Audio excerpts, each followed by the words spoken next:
In today's video, we're going to be taking a look at the DIY toolkit in a jar. But mostly, this is for women. Yeah, it says a woman's work is never done. Now you might be wondering, why did I just throw a bunch of things in a jar and making a video on it? No, you see, you actually buy this, right? This comes pre-bought. Look, there's got a flippin' barcode that means that you actually scan it, you go to the till, you scan it, and you buy it. This is not a joke. Now, before we move on with the video, I just want to say that this DIY kit in a jar was actually given to my sister. And from my sister, it was given to my mother, which inevitably ended up on my desk right here. So I am the proud owner of a woman's work is never done DIY toolkit. Now, if no woman wants this gift, why would they make it? I have no idea, to be honest with you. I think this is just a quick cash grab because all the stuff that is in this jar is very cheap. And for what they're selling it, it's not a fair deal. And plus, you have to pay shipping if you're buying this online, okay? Believe it or not, they are selling this online. So yeah, alright. Now, there's also a men's version of this jar.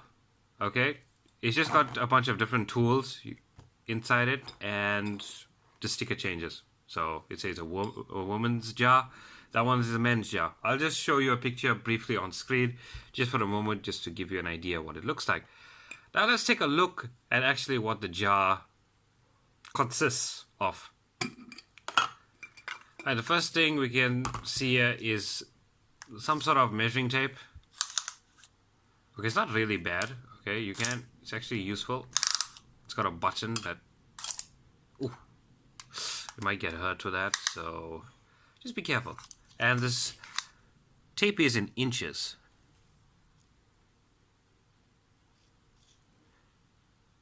Yeah.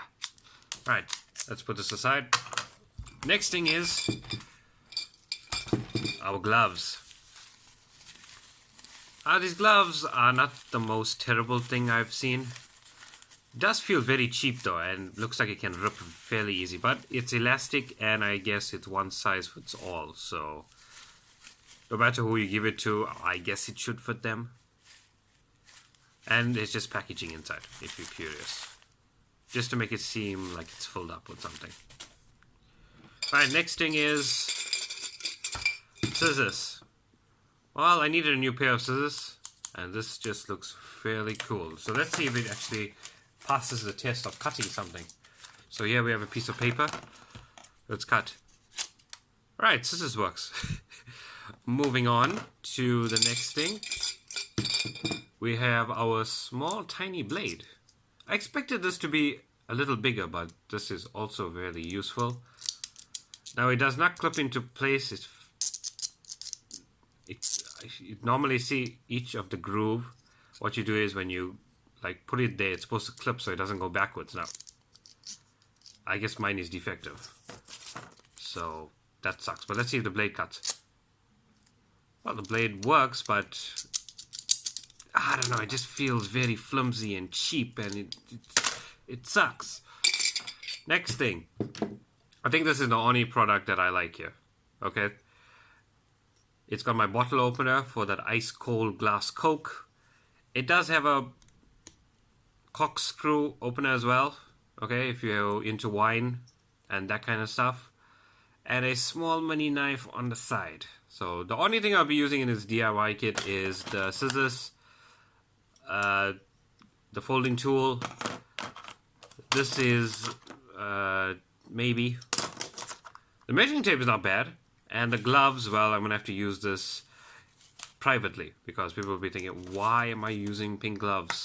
Can't tell them I got a DIY toolkit. They look at me like, what the heck is that? Okay, that's pretty much what we have. And also the jar is reusable. Okay, you can also put maybe money and just seal it up and then just give it to someone. They would be way happier with money in a jar rather than all these things. So, thank you for watching. Hope to see you in the next one.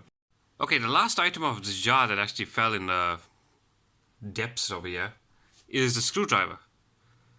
Now the screwdriver is fairly useful because not only is it a flat screwdriver, it also has a fuse inside. Not sure if you can see that. But let's say you want to test like an electrical component. So what you would do is you would put your screwdriver there on the place you want to test. Then put your finger here, and then you would see whether power is going through it, and the fuse will light up like a bright orange right there. So yeah, that's the only